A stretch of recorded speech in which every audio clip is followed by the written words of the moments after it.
Hi everyone, welcome to today's video. This is the final video on food and the final video ultimately in the recovery series. I've taken you through a series of videos that talk about the key things to consider when you are feeling a bit out of sorts, stressed, lost, or possibly recovering from an unexpected and possibly unwanted change in your life, such as a breast cancer diagnosis. At the end of the clip, I'm going to talk about what's going to happen next with Purple Hat and its video messages. So please wait here, watch the video, and I'll be able to tell you more at the end. Unprocessing your processed diet. And I think I've got to say probably the biggest win that I've had personally with my diet and actually with recovery from breast cancer and also being forced into the menopause with the hormone therapy has possibly been unprocessing it. And that's what I'm going to give you a bit more detail today. So while no foods are off limits for me, I do love baking at the weekend and experimenting. So I do have a bit of cake or a cookie at the weekend.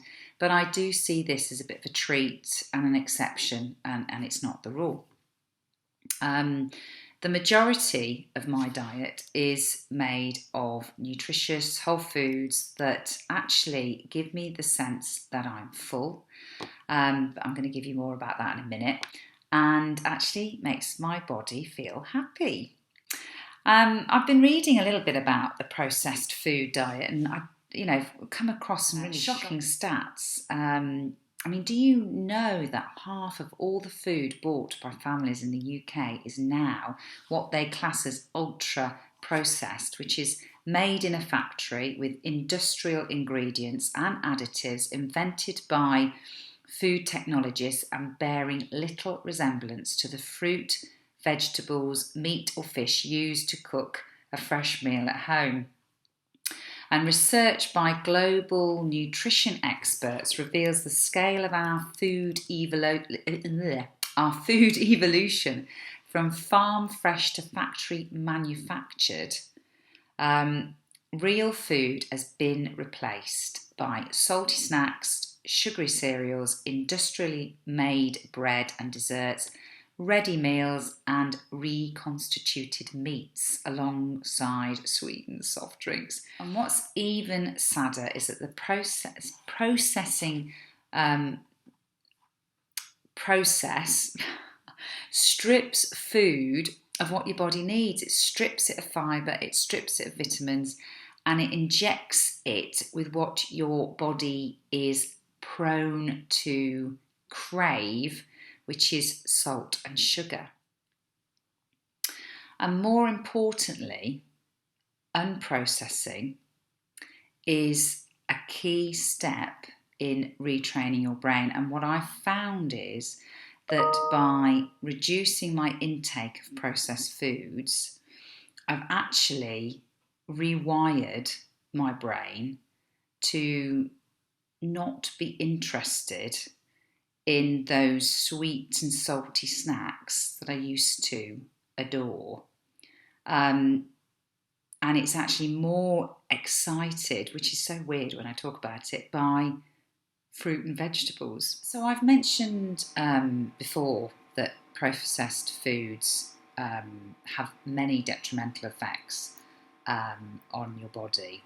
And I just thought I would whiz through a couple of those now, just to remind you. And one of them, of course, is that because processed foods are stripped full of fibre and all the good stuff, they are high in those refined sugars. So what they do is as soon as you eat them, they cause a huge spike in your blood sugar, which then makes, after a very short time, it crash.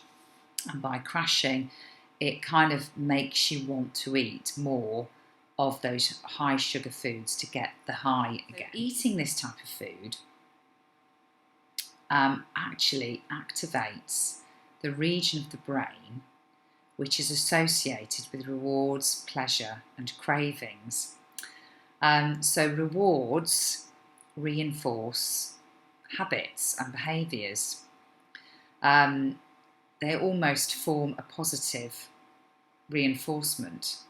And when repeated, you get a behaviour being created, a bad habit being created, and then it kind of sort of leads to more and more and more of it.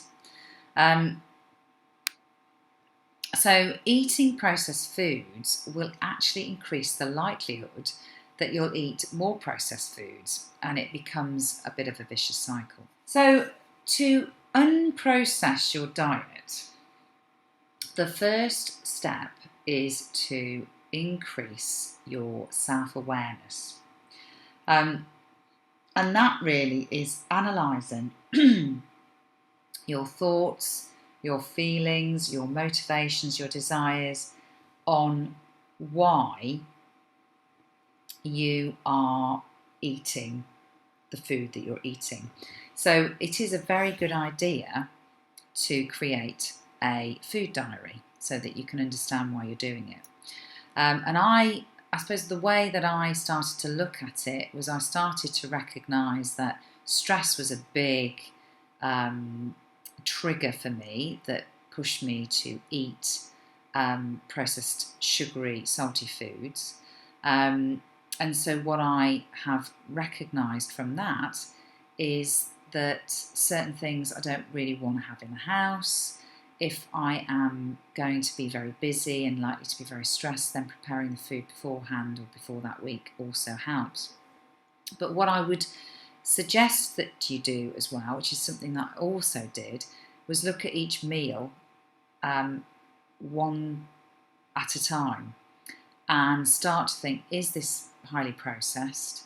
What's making me eat this highly processed meal? And what can I do to swap things out for foods that make me actually feel fuller?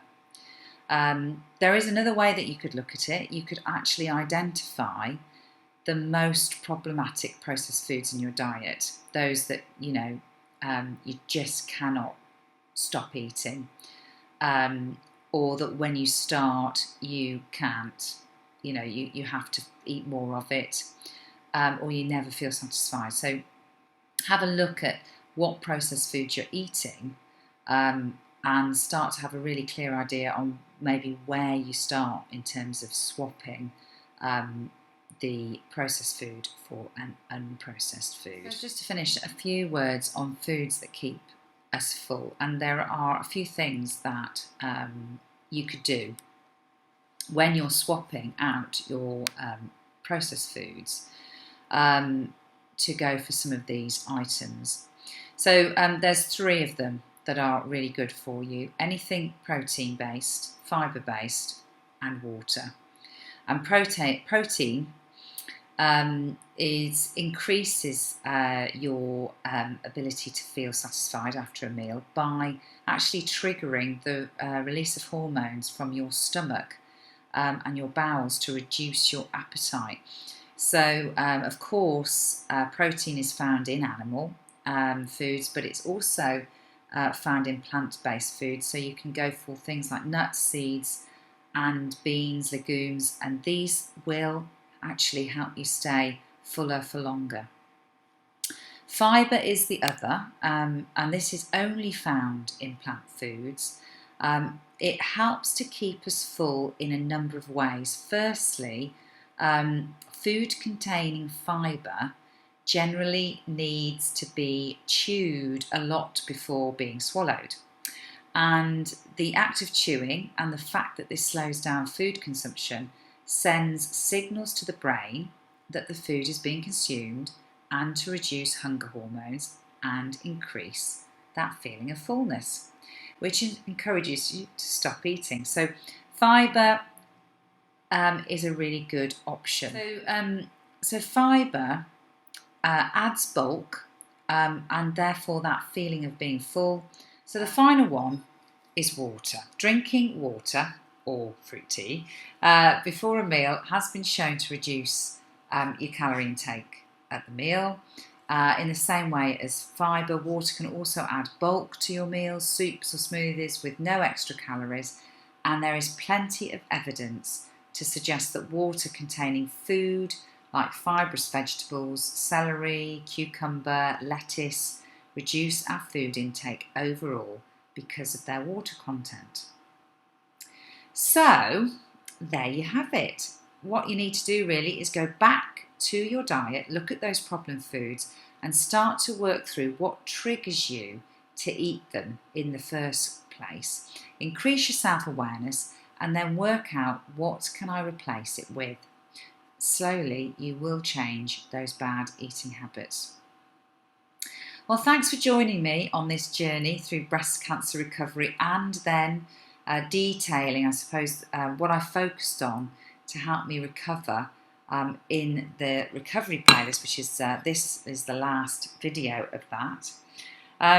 Now, this is the last video on YouTube for 2020. In the new year, I'm going to be moving onto a Facebook community group. And this will have lots and lots of news of some exciting stuff coming up in 2021. There will be some new fitness classes which I'll be holding and telling you more about in the next coming weeks. There's also going to be coming up February time online wellbeing courses and lots of community support, tips and tricks, very much based around your health and well-being and actually removing some of those bad habits that we have. I really hope you can join me. And in the meantime, just head over to the FP, the Facebook page, and follow. And I'll be letting people know on there in the coming weeks when the group is launched. So thanks for all your support, everybody. It's been a wonderful year on YouTube. I cannot believe that I started it talking about my cancer journey and I've ended it talking about how much weller I feel now and why I feel so much better. So have a great Christmas, everybody, and see you in the new year.